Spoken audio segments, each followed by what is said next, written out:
Welcome class 11 to today's video lecture. Class आज हम proceed करेंगे with the next topic of chapter number 1, nature and purpose of business.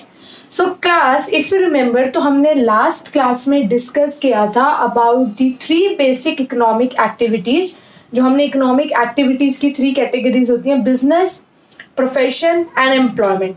तो हमने एक तरीके से उनका इंट्रोडक्शन समझा था, उनके बारे में समझा था, what is business, what is profession and what is employment. आज क्लास हम बहुत इंपॉर्टेंट क्वेश्चन के साथ प्रोसीड करने वाले हैं। आप मान के चलो कि आपके लॉन्ग क्वेश्चन का, जो 6 मार्क्स के लॉन्ग क्वेश्चन होते हैं, उसका ये बहुत इंपॉर्टेंट पार्ट है। 98% चांस है कि आपके एसए 1 में, आपके फाइनल एग्जाम में 6 मार्क्स का क्वेश्चन या 5 मार्क्स का क्वेश्चन ये आएगा ही आएगा। What is the question? Distinction between business, profession and employment. हम क्योंकि तीनों के बारे में इंट्रोडक्शन पढ़ चुके हैं, तो आज हमें स्टडी करना है बिजनेस, प्रोफेशन एंड एम्प्लॉयमेंट का डिफरेंस क्या होता है। Okay class, so now let's proceed with point by point. हम स्टार्ट करते हैं। उससे पहले मैं एक बात आपको बता दूं क्लास, जो मैंने लास्ट क्लास में भी बोली थी कि आप जब 11th क्लास में आ जाते हैं एंड आपको कभी भी डिफरेंशिएशन का क्वेश्चन आता है, तो आपको हमेशा जो डिफरेंशिएशन करना है उसके अंदर बेसिस का कॉलम कंपलसरी बनाना है।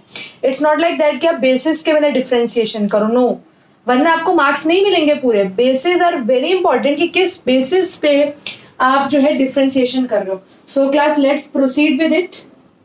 So the first point is class commencement. Commencement मतलब स्टार्ट, कि बिजनेस, प्रोफेशन एंड एम्प्लॉयमेंट कैसे स्टार्ट होते हैं।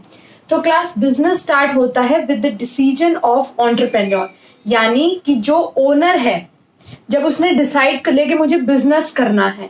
अगर आप सपोज डिसाइड कर लो कि मुझे डेयरी फार्मिंग का बिजनेस करना है, तो with the decision the business starts. तो बिजनेस कमेंस होता है एंटरप्रेन्योर के डिसीजन से। प्रोफेशन कैसे स्टार्ट होता है? सपोज मुझे एक profession, teaching as a profession मैंने सेलेक्ट करा, या लॉयर है उसने लॉ का प्रोफेशन सेलेक्ट करा। तो प्रोफेशन ऐसे नहीं कि बैठे बैठे यार मुझे ना लॉ का काम करना है, लॉ का प्रोफेशन प्रैक्टिस करना है, तो भाई स्टार्ट हो गया। क्या मुझे बैठे बैठे यार मुझे टीचिंग करनी है, स्टार्ट हो गया। It's not like that. I have to complete a degree course, मुझे कंप्लीट करनी पड़ेंगी अपनी डिग्रीज। लॉयर बनने के लिए आपको लॉ की डिग्री LLB करनी पड़ेगी। अगर आपको डॉक्टर बनना है तो आपको MBBS या और जिस भी लाइन में आप डॉक्टर बनना चाहते हैं आपको वो कंप्लीट करना पड़ेगा। अगर आपको CA बनना है तो आपको CA का कोर्स कंप्लीट करना पड़ेगा and then getting certificate of practice, और फिर आपको अपना प्रैक्टिस करने का सर्टिफिकेट मिलेगा जब आप उस डिग्री कोर्स को पास कर लोगे। समझ रहे, मतलब you will pass the examination, तो आपको एक सर्टिफिकेट ऑफ प्रैक्टिस मिलेगा। तो वो सर्टिफिकेट ऑफ प्रैक्टिस मिलने के बाद ही आप अपना प्रोफेशन स्टार्ट कर सकते हो। अगर हम बात करें एम्प्लॉयमेंट की क्लास, तो सिंपल बात है, एम्प्लॉयमेंट स्टार्ट करने के लिए आपको जहाँ पे भी जॉब करनी है, आपको एम्प्लॉयमेंट चाहिए, आपको वहाँ पे एक सर्विस एग्रीमेंट, जैसे आपका सिलेक्शन हो जाएगा तो एक सर्विस एग्रीमेंट मिलेगा। आप उस सर्विस एग्रीमेंट पे जैसे ही साइन करते हो कि ठीक है you agree to do the job, और जो एम्प्लॉयर है आपका वो भी रेडी है, आपको एक्सेप्ट करता है, आप भी साइन कर देते हो कि ठीक है भाई मैंने एग्रीमेंट साइन कर लिया, सारी टर्म्स एंड कंडीशंस मान ली, तो आपकी एम्प्लॉयमेंट जो है स्टार्ट हो जाती है। ठीक है, तो this was the first point of commencement. Yes, next point is class qualification. तो क्लास एक चीज आप यहाँ समझ लो कि बिजनेस के लिए एज सच कोई क्वालिफिकेशन फिक्स नहीं है। बिजनेस तो एक 8th पास, 5th पास, 10th पास, MBA कोई भी कर सकता है।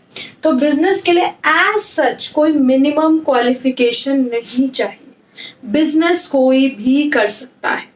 ठीक है, लेकिन प्रोफेशन, फिर वही बात आ गई, अगर आपको लॉयर बनना है, डॉक्टर बनना है, टीचर बनना है, तो ऐसे नहीं कि विदाउट क्वालिफिकेशन इन सब प्रोफेशंस में आ सकते हो, नो। अगर क्लास आपको प्रोफेशन में एंट्री लेनी है तो आपको स्पेशलाइज डिग्री, स्पेशलाइज क्वालिफिकेशन चाहिए एंड ट्रेनिंग चाहिए।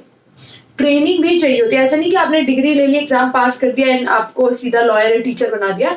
आपको एक फिक्स्ड अमाउंट जो है, फिक्स्ड ड्यूरेशन की ट्रेनिंग भी करनी होती है। तो प्रोफेशन में specialised qualification and training is required. Employment में क्लास क्वालिफिकेशन डिपेंड करती है upon the nature of job. 12th pass को भी जॉब मिल जाती है, ग्रेजुएट को भी, पोस्ट ग्रेजुएट को भी, PhD को भी जॉब मिलती है। तो एम्प्लॉयमेंट पे क्वालिफिकेशन डिपेंड करती है किस टाइप की जॉब करना चाहते हो। अगर जैसे सपोज मैं यूनिवर्सिटी में लेक्चरर बनना चाहती हूँ तो मुझे उस अकॉर्डिंग PhD करनी पड़ेगी। ठीक है, अगर मुझे सिंपल एक स्कूल टीचिंग करनी है तो मुझे अपनी graduation, post graduation and B.Ed करनी पड़ेगी। तो डिपेंड करता है on the nature of job कि आप किस टाइप की जॉब करना चाहते हो, आपको उस अकॉर्डिंग क्वालिफिकेशन कंप्लीट करनी होती है। बट बिजनेस में एज सच कोई क्वालिफिकेशन नहीं चाहिए, प्रोफेशन में स्पेशलाइज्ड क्वालिफिकेशन चाहिए एंड ट्रेनिंग चाहिए, एंड एम्प्लॉयमेंट में it depends upon the nature of job कि आप किस टाइप की जॉब करना चाहते हो। अगर आप सिंपल एक क्लर्क बनना चाहते हो तो आपकी 12th पास भी इनफ है। Okay class, now let's move to the third point. Yes, point number 3 class, investment. Investment आपको अच्छे से पता है, इन्वेस्टमेंट का मतलब है जब भी आप बिजनेस स्टार्ट करते हो, कोई भी चीज स्टार्ट करते हो तो आपको एक कैपिटल लगानी होती है, आपको पहले पैसा लगाना होता है। अगर आप बिजनेस स्टार्ट करते हो तो आप एक फैक्ट्री खरीदोगे या फिर रेंट पे लोगे, मशीन्स लोगे, रॉ मटेरियल लोगे, लेबर को एम्प्लॉय करोगे, काफी इन्वेस्टमेंट करते हैं। इन्वेस्टमेंट मतलब जब आप बिजनेस स्टार्ट करने से पहले जो पैसा लगाते हैं so that business can run, उसे हम बोलते हैं इन्वेस्टमेंट। तो क्लास बिजनेस में कितनी इन्वेस्टमेंट होगी depends upon the scale of business. अगर आप एक स्मॉल स्केल बिजनेस करना चाहते हो छोटे लेवल पे तो आपकी कैपिटल इन्वेस्टमेंट कम होगी, लेकिन अगर आप एक बड़े लेवल पे बिजनेस करना चाहते हो, बड़ी फैक्ट्री ओपन करना चाहते हो, मास लेवल पे प्रोडक्शन करना चाहते हो, तो आपको उस हिसाब से इन्वेस्टमेंट करनी पड़ेगी।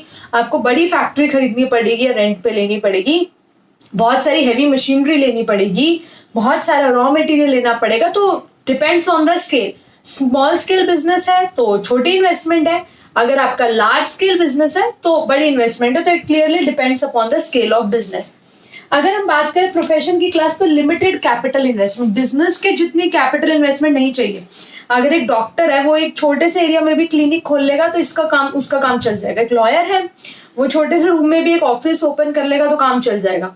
ठीक है, तो आप समझ लो, सीए है उसे प्रैक्टिस करनी है तो वो एक छोटे से कैबिन के साथ ऑफिस में उसका काम चल जाएगा। तो इन्वेस्टमेंट चाहिए बट लिमिटेड, बहुत लिमिटेड कैपिटल इन्वेस्टमेंट चाहिए।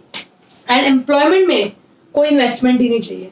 भाई आप खुद सोचो क्लास, खुद सोचो, आई एम अ टीचर, ठीक है, अगर मैं अपना इंस्टीट्यूट ओपन करती हूँ, यानी मैं प्रोफेशन की बात कर रही हूँ, प्रोफेशन मैं अपना एक इंस्टीट्यूट ओपन करती हूँ तो मुझे इन्वेस्टमेंट करनी है। I have to purchase some space for the institute. I have to purchase the whiteboard, the marker, the chairs, everything, the furniture, सब कुछ।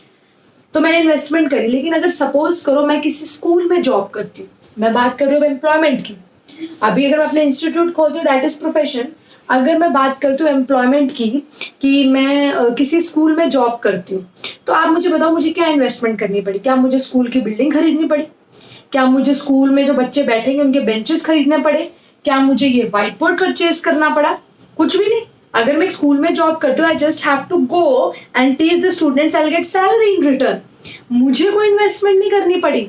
तो एम्प्लॉयमेंट में क्लास, जब आप एम्प्लॉय होते हो तो आप वहां जाके काम करते हो, सारी इन्वेस्टमेंट आपका बॉस, आपका एम्प्लॉयर करता है। जो आपका एम्प्लॉयर है, जो ओनर है उस ऑफिस का, उस कंपनी का, वो सारी इन्वेस्टमेंट करेगा। आपको कोई इन्वेस्टमेंट नहीं करनी।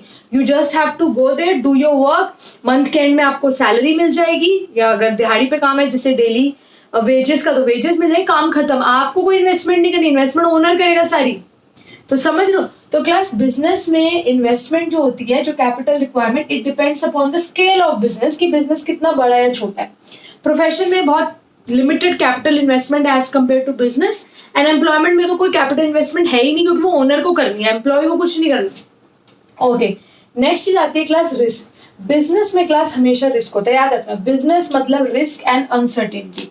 अनसर्टेनिटी मीन्स आपको नहीं पता फ्यूचर में क्या होगा। कभी आपका प्रॉफिट बहुत ज्यादा हो सकता है, कभी कम हो सकता है, कभी हो सकता है अच्छे भले आपके गोडाउन में आग लग जाए, कुछ भी हो सकता है।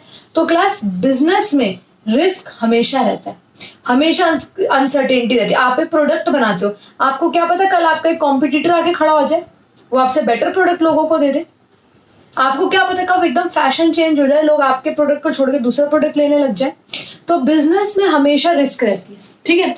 अच्छा, अगर हम बात करें प्रोफेशन की तो क्लास बहुत कम रिस्क है। अगर आप एक डॉक्टर हो तो बहुत रेयर चांस है कि आपकी कभी प्रोफेशन में रिस्क है। आप टीचर हो, आप लॉयर हो, तो रिस्क बहुत कम है, मतलब नेग्लिजिबल, बहुत कम रिस्क होती है। एम्प्लॉयमेंट में तो रिस्क होती है। आपको सोचो कंपनी में आग भी लग जाए, ठीक है, कंपनी में आग लग जाए तो आपका क्या गया? आप तो वहां एम्प्लॉय लग गई, सारा नुकसान किसका हो? ओनर का। आपको तो आपकी सैलरी मिलेगी। भाई अगर मैं एक स्कूल में एक एम्प्लॉय हूँ, ठीक है, ओनर अलग है, प्रिंसिपल है, मैं जो हूँ एक एम्प्लॉय हूँ जस्ट, और मान लो स्कूल में इस साल ज्यादा एडमिशन नहीं हुए, हर साल भाई 5000 एडमिशन होते हैं, इस बार सिर्फ 3000 एडमिशन हुए। स्कूल वालों को लग रहा है इस साल तो एडमिशन नहीं हुए, मतलब नुकसान हो सकता है। तो मुझे क्या फर्क पड़ता है, मेरे को तो जितनी सैलरी मिलेगी उतनी मिलेगी ना। मेरे को अपना पढ़ाना, चाहे 2 बच्चे हो, चाहे 20 बच्चे हो, चाहे 60 बच्चे हो क्लास में, मैं पढ़ाऊंगी, मुझे तो सैलरी उतनी मिलेगी। तो अगर रिस्क है अगर एम्प्लॉयमेंट में, तो वह एम्प्लॉयर का होता है, एम्प्लॉय को कोई फर्क नहीं पड़ता, समझ रहे हो। So there is no risk present in employment, ठीक है क्लास। अगर आप एम्प्लॉयमेंट चूज करते हो तो वहां पे कोई भी रिस्क नहीं है। Now let's move to the next points. Next point is class transfer of interest. इस पॉइंट में जनरली बच्चे कंफ्यूज हो जाते हैं, इसको बहुत सिंपल लैंग्वेज में हम समझेंगे। ट्रांसफर ऑफ इंटरेस्ट का मतलब होता है बेसिकली जो भी आपने सेटअप करा, जो भी आपका काम है, वो आप किसी और को पास कर सकते हो। सिंपल लैंग्वेज में समझते हैं। सपोज एक पर्सन है मिस्टर ए, जिनका अपना काम है, अपना बिजनेस है, ठीक है, उनका एक बहुत बड़ा शू मैन्युफैक्चरिंग का बिजनेस है। अब वो बूढ़े हो गए और वो अपना जो काम है अपने सन, अपने बेटे को पास ऑन करना चाहते हैं, तो उसे हम बोलेंगे ट्रांसफर ऑफ इंटरेस्ट, कि वो अपना पूरा सेटअप, अपना पूरा काम अपने बेटे को देना चाहते हैं, उसको सौंपना चाहते हैं। This particular thing would be called transfer of interest. तो हम बात करें अगर बिजनेस की, कि मिस्टर ए का बिजनेस है, शू मैन्युफैक्चरिंग का बिजनेस है, एंड वो अपना पूरा सेटअप अपने बेटे को ट्रांसफर करना चाहते हैं, तो क्या ये पॉसिबल है? यस, ये पॉसिबल है।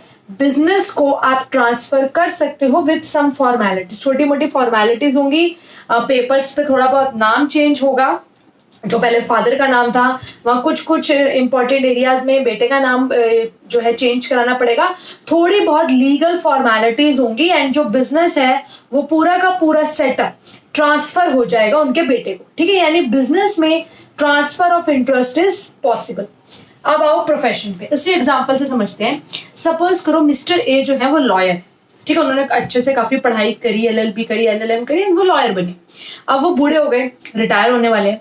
अब वो अपना पूरा सेटअप अपने बेटे को ट्रांसफर करना चाहते हैं, बट उनके बेटे को वो ट्रांसफर नहीं कर सकते अगर उनके बेटे ने लॉ नहीं करी है, तो इट्स नॉट पॉसिबल कि भाई बिजनेस तो चलो बेटे को हो गया ट्रांसफर, प्रोफेशन नहीं हो सकता। मिस्टर जो ए थे उनका अपना लाइसेंस था, अपना उनका नंबर था जो उन्हें बार काउंसिल ऑफ इंडिया ने दिया था, वो बेटे को ट्रांसफर नहीं हो सकता। बेटे को अपनी पढ़ाई करनी पड़ेगी लॉ की, अपने एग्जाम पास करने पड़ेंगे, अपना उसे एक यूनिक लाइसेंस नंबर मिलेगा। The setup of mister A can not be transferred to, उनके बेटे को नहीं मिलेगा, can not be transferred to his son. Suppose करो क्लास मिस्टर ए डॉक्टर है, उन्होंने इतनी पढ़ाई करी, इतनी स्पेशलाइजेशन, उनके पास अपना एक डॉक्टर का लाइसेंस नंबर है, वो अपने बेटे को ट्रांसफर नहीं कर सकते। बेटे को खुद पढ़ाई करनी पड़ेगी, खुद का लाइसेंस नंबर लेना पड़ेगा, सर्टिफिकेट ऑफ प्रैक्टिस लेना पड़ेगा, तभी वो डॉक्टर बनेगा। Mister A can not transfer his profession to his son, profession transfer नहीं हो सकता। सेम अगर हम बात करें एम्प्लॉयमेंट की क्लास, एम्प्लॉयमेंट ट्रांसफर नहीं हो सकती। अगर आपके फादर किसी जगह जॉब करते हैं, ठीक है, वो किसी कंपनी में मान लो किसी भी पोस्ट पे है, सपोज करो वो सेल्स मैनेजर है, तो ऐसा नहीं कि फादर रिटायर हो गए उनकी जॉब आपको मिल जाएगी। नो, आपको अपनी पढ़ाई करके, अपनी कैपेबिलिटी से इंटरव्यू क्लियर करके वहां जॉब लेना तो लो, लेकिन उनकी जॉब आपको मिल जाएगी ऐसा नहीं होता कि चलो फादर रिटायर हो रहे हैं भाई आपके, चलो पापा की जॉब ना बेटे को दे दो, ऐसा नहीं होता।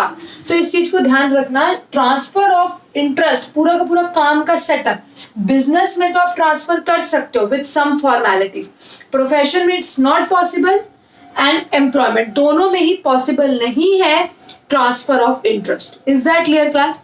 Now let's move to the next important point. Next point is class main objective. What is the main objective of business? Business कोई भी इंसान करता है, उसका एक मेन ऑब्जेक्टिव होता है टू अर्न प्रॉफिट। अगर हम बात करें प्रोफेशन की, डॉक्टर, टीचर, लॉयर, इनका मेन ऑब्जेक्टिव होता है to provide service to the society. Teacher का काम है एजुकेशन प्रोवाइड करना, नॉलेज प्रोवाइड करना, डॉक्टर का काम है to treat the patients, lawyer का काम है लोगों को जस्टिस दिलाना, सीए का काम है अकाउंट्स चेक करना, अकाउंट्स बनाना। तो इनका काम होता है to provide service to the society. And employment का मेन ऑब्जेक्टिव क्या होता है क्लास? अर्न करना, अपनी मंथली इनकम, सैलरी या जो भी आप डेली बेसिस पे वेजेस अर्न करना। तो सिंपल सा कह सकते हो आप ऑब्जेक्टिव एम्प्लॉयमेंट का to earn income in the form of salary, wages by satisfying employer. आप अपने एम्प्लॉयर को खुश रखो, वो आपको सैलरी देगा। अगर आप उसका काम ढंग से नहीं करोगे तो वो आपको जॉब से निकाल देगा, सिंपल सी बात है। तो एम्प्लॉयमेंट का मेन ऑब्जेक्टिव क्या है? सिंपल ऑब्जेक्टिव कि अपने एम्प्लॉयर जो कह रहा है उसके ऑर्डर्स मानो, उसको खुश रखो, एंड आप इनकम अर्न करो in the form of salary and wages. Now let's move to the next point. Next point is class code of conduct यानी रूल्स एंड रेगुलेशन। इस पॉइंट को हम अपनी लास्ट क्लास में अच्छे से डिस्कस कर चुके हैं इन डिटेल, तो इस पॉइंट को समझना आपके लिए बहुत इजी हो जाएगा। Code of conduct means rules and regulations. तो क्लास बिजनेस में एज सच कोई रूल्स एंड रेगुलेशंस नहीं होते, हर बिजनेस के अपने रूल्स होते हैं। कोई फिक्स्ड या prescribed rules and regulations for businesses ऐसा नहीं होता।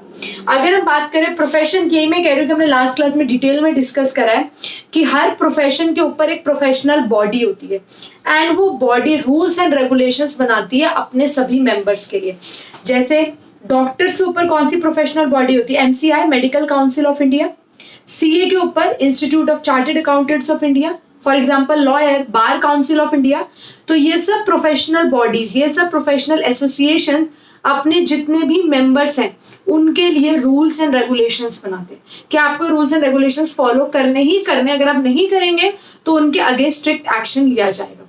ठीक है क्लास, तो ये हम पढ़ चुके हैं अच्छे से, लास्ट क्लास में फुल डिटेल में डिस्कस कर चुके हैं, तो इसलिए ये पॉइंट आपको समझना बहुत आसान है कि जो भी प्रोफेशनल बॉडीज होती हैं, जो भी प्रोफेशनल बॉडीज हैं किसी भी प्रोफेशन के ऊपर, वो रूल्स एंड रेगुलेशंस बनाती है, यानी कोड ऑफ कंडक्ट बनाती है अपने मेंबर्स के लिए।